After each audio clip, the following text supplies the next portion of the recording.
Hey people, welcome to the Whole Tip Daily. Anyone else having deja vu? Once again, an act of violence has been staged to incite a phony baloney war on terror. This time, it's so-called domestic terrorists, aka anyone that disagrees with the government. There's too much weirdness surrounding the Capitol storming for me to believe it was anything but a setup. First being the pictures. Come on, is this an act of terrorism or a photo shoot? An Army PSYOP officer attending the rally raises some alarms too. She resigned, but only a couple of months before the event. Captain Emily Rainey was still on active duty during the event, and now her involvement in the rally is under investigation by 1st Special Forces Command, which oversees her PSYOP unit. So she never entered the Capitol herself, and she's conveniently resigned a couple of months prior. That's not enough for me. Sorry, I get that the military loves Trump, but once you're a PSYOP officer, your presence at any significant event will be questioned. I really feel like her resignation is a part of the PSYOP. There's also some people getting suicided. Capitol police officer died by suicide 3 days after the attack, and another one did in late January. Police chief says that it's because the Capitol riot was just so traumatic. Seriously?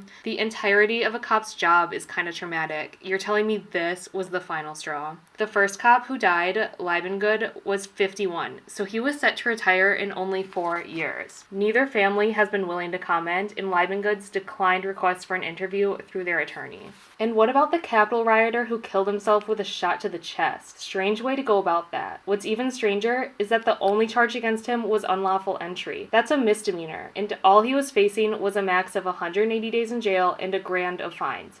Doesn't really add up. And are we going to forget the staged armed protests that followed January 6th? The FBI pushed a fake narrative that more protests at state capitals were planned when they weren't. The only people who showed up to these things were masked dorks. They were literally all wearing masks. Does that sound like Trump supporters to you? Real Trump supporters were warned not to take the bait. Now, after this event that was apparently 1,000 times worse than 9/11, drama queen, politicians are using it to push their policies and start a war on terrorism. Sound familiar? Domestic terrorists will include anyone with differing political views or people that flat out don't trust the government. The population is being conditioned to believe that anything that goes against the official narrative is totally deranged, unhinged terrorism.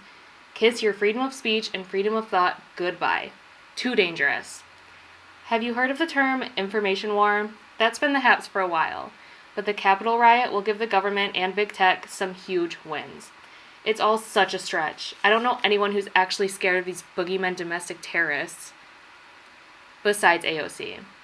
Well, that's it for today, guys. See you later.